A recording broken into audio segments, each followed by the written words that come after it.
नमस्कार दोस्तों, जय हिंद, वंदे मातरम। आप लोग कैसे हैं? आशा करता हूँ कि सब लोग आप ठीक हो और सुरक्षित हो, घर में रहें और अपनों का और अपना ख्याल रखें।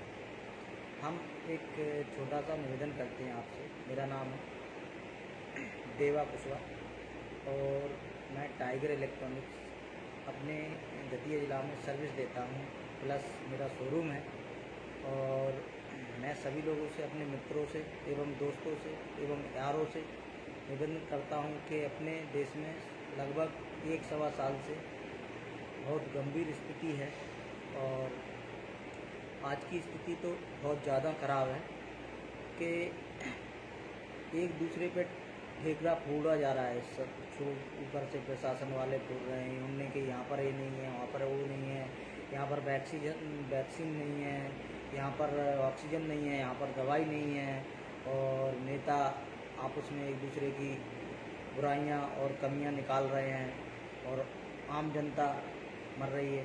जिसने इस शासन को चुना है, प्रशासन को चुना है, अपने नेता को चुना है, सभी लोगों को चुना है। आज जो देश की क्या स्थिति है आप लोग सब देख रहे हैं। एक व्यापारी घर में बैठा है, एक मजदूर वर्ग घर में बैठा है, उसको खाने के लिए अनाज नहीं है, किसी के लिए कुछ नहीं है। तो अब हम एक छोटा सा संदेश देना चाहते हैं कि आप लोग सुरक्षित रहें और अच्छे एक भारतीय नागरिक हो। एक सभी लोगों से एक ही छोटी सी विनती करता हूँ कि आप लोग अपने और अपने का ख्याल रखें। पड़ोस में कोई परेशान है, आपके मोहल्ला में किसी को तकलीफ़ है, उसका ध्यान रखें। इस बीमारी से सबको मिलकर निकलना है। आप लोगों को बहुत बड़ा आंकड़ा दिख रहा है कि दिखाया जा रहा है या दिख रहा है, ये हम लोग नहीं जानते हैं कि इतने मर गए। एक दूसरे की डेड बॉडी चेंज कर देते हैं। कभी औरत की डेड बॉडी मिलती है किसी को आदमी की कोई दूसरे की मिलती है। ये बताया नहीं जाता है किसको डेड बॉडी दे रहे हैं। अब हमारा एक सब लोगों से निवेदन है, ये वायरस है, कोरोना वायरस, इससे आप सबको सुरक्षित रखना है।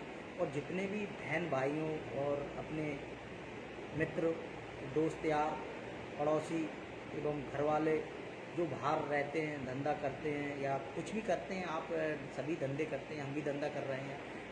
किसी भी चीज़ का बिजनेस हो आपका, मैं ये नहीं कहूँगा। या आप एक मजदूर भी होता है, वो मजदूरी भी करता है तो वो भी मेहनत करता है, कोई चोरी नहीं करता है। तो आप जितनी भी कौन सी भी जगह पे जाके आप मेहनत कर रहे हैं, मजदूरी कर रहे हैं और सर्विस प्रोवाइड करा रहे हैं, बस एक ही मेरा निवेदन है कि सब लोग सुरक्षित रहें। और कहीं आप लोग घर आ रहे हो कहीं, तो बस यही विनती है कि अपने घर वालों को सुरक्षित रखें। और आप लंबा सफ़र करके आते हो, वापस आ रहे हो, मुंबई रह रहे हैं, कोई पुणे रह रहे हैं, कोई दिल्ली रह रहे हैं, कोई हैदराबाद रह रहे हैं, कोई कलकत्ता रह रहे हैं, कोई फिरोजाबाद रह रहे हैं, कोई कहीं रह रहे हैं, कोई जो भी जहाँ रह रहे हों। लेकिन इतना निवेदन है कि कभी कल के दिन कोई रिश्तेदार आपसे दूरियां नहीं बनाने लगे, वो ये नहीं सोचने लगे कि वो आ रहे हैं, मेरे यहाँ आ रहे हैं डायरेक्ट। इससे अच्छा आप समझदार बने और सुरक्षित रहें। अपने घर जाएं और अपने घर वालों से भी डायरेक्ट जाके नहीं मिलें, उनसे भी दूरियां आप लोग 7 दिन के लिए बना के रखें, जब तक इस वायरस के लक्षणों का पता न चले। और अच्छी तरह से रहें और सुरक्षित रहें। और इस देश के अंदर वैक्सीन नहीं है, दवाइयाँ नहीं हैं, कुछ भी नहीं है, व्यवस्थाएं नहीं है, डॉक्टर कम है, बहुत सारी व्यवस्थाएं वो आपको खुद देखना है। आज मेरे कोई करीबी रिश्तेदार हैं, वो भी आज कोरोना वायरस से जूझ रहे हैं। उनके लिए भी ऑक्सीजन कहीं से अरेंज करवा के उनके यहाँ पहुँचाया है, जब जाके आज उनको ऑक्सीजन मिल पाया है। ऑक्सीजन नहीं मिला है, इसलिए मैंने ये वीडियो जारी किया है कि ऑक्सीजन हमने कहाँ से अरेंज किया, जब उनके पास पहुँचाया, जब जाके उनको ऑक्सीजन मिला है। प्राइवेट हॉस्पिटल में हम पैसा भी दे रहे हैं और ऑक्सीजन भी नहीं मिल रहा है। प्रशासन से या डॉक्टर से बात करें या किसी से भी बात करेंगे हम, तो बात करने पर वो जो कहते हैं, सर मेरे पास ऊपर से ऑक्सीजन नहीं आ रहा है, मेरे पास ये नहीं आ रहा है, सर मैं क्या कर सकता हूँ। आप अपने मरीज को बचाने के लिए खुद अपने ऑक्सीजन की इंतज़ाम करें। तो बहुत लंबी लाइन लगी हुई है। टीवी आप एक बार खोल के देखो, उसमें क्या क्या दिखाया जा रहा है, क्या क्या स्थितियाँ हैं। और बहुत गंभीर स्थिति है। हर एक लगभग 75% से 80% लोगों को कोरोना वायरस हो चुका है। और उसके हिसाब से हम बस इतना निवेदन करना चाहते हैं आप लोगों से हाथ जोड़कर कि बस सुरक्षित रहें और अपनों का ख्याल रखें और इस बीमारी से लड़ें आप उसमें मिलके और सभी आप सोचो कि कोई नेता आपकी मदद करेगा, कोई नहीं करेगा। आपको बस एक मोहरा बनाया जाएगा शासन के लिए। आप एक मात्र गिनती पॉइंट हो। गिनती का पॉइंट का मतलब है कि आप एक उनके लिए 1,00,001 हो जाओगे बस, और उनको कोई असर नहीं पड़ेगा। लेकिन आपके परिवार को आपसे कोई आपको समस्या होती है तो आपको बहुत बड़ा असर पड़ेगा। तो आप अपने परिवार का ख्याल रखें, अपने बच्चों का ख्याल रखें, अपने दोस्तों का ख्याल रखें। जो कोई आपके यहाँ जो परेशान है या जो भी कोई मुसीबत में है उसका ख्याल रखें, और अपनों का तो ख्याल रखना ही रखना है। बस इतना मैं आप लोगों को कहना चाहता हूँ। आज मैं भी एक काम कर रहा हूँ।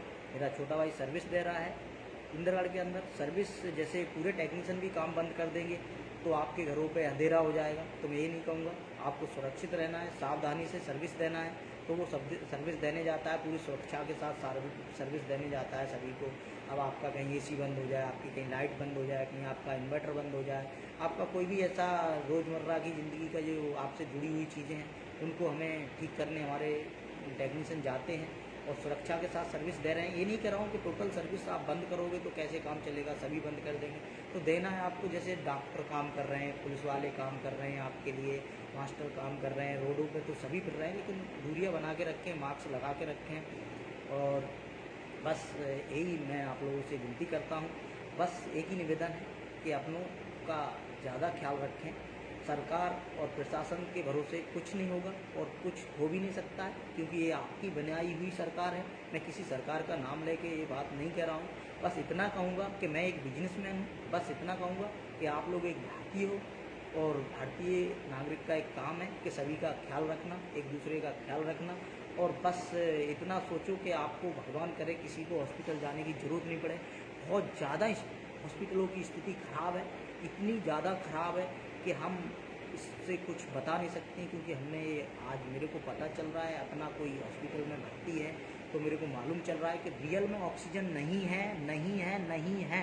तो ऑक्सीजन हमने कहाँ से अरेंज करके पहुँचा है कि ले गए हमारे जो भी हैं रिश्तेदार, मिलने जुलने वाले, जब भी खास रिश्तेदार वो ऑक्सीजन को लेके गए हैं, जब जाके उनको ऑक्सीजन मिला है। सभी से निवेदन है, जितने भी हैं दुआ करें तो वो जल्दी स्वस्थ होकर घर पहुँच जाएँ। और ऑक्सीजन नहीं है, बूढ़े जो आपके पिता माता पिता हैं, इनको कोई गंभीर बीमारी है, उनको तो खास करके बहुत दूर रखें। और कोरोना वायरस एक ऐसा वायरस है कि धीरे धीरे अटैक कर रहा है लोगों पर। तो खास करके जो एजेड हैं 50 साल 55 साल उनको ज़्यादा अटैक कर रहा है। और प्रशासन तो ये कह देती है सर मैं लगा हूँ व्यवस्था में, मेरे पास इतना जो कुछ हो रहा है, ये हो रहा है, कोई कुछ नहीं करेगा। आप लोग सुरक्षित रहें। और बस आखिरी एक दो लाइनें और हैं कि आप कोई भी आप बाहर से आ रहे हैं तो निवेदन है, प्लीज़ प्लीज़ सभी से निवेदन है कि आप 6-7 दिन अपने घर वालों, अपने रिश्तेदारों, अपने दोस्तों से दूर रहें और कहें कि हम फलानी जगह से आ रहे हैं, हम आपसे 7 दिन के लिए दूर रहेंगे। जब पूरी तरह से आप ठीक हों या सुरक्षित हों, स्वस्थ हों, तब जाके अपनों से मिलें। 7 दिन में आपको एक पूरे परिवार को आप सुरक्षित रख सकते हो और अपनों को सुरक्षित रख सकते हो। और बहुत सारा ये है, बस इतने से ज़्यादा मैं कुछ भी नहीं कहूँगा। जय हिंद, वंदे मातरम, इनकलाब जिंदाबाद। ये जंग हम जीतेंगे। जय हिंद।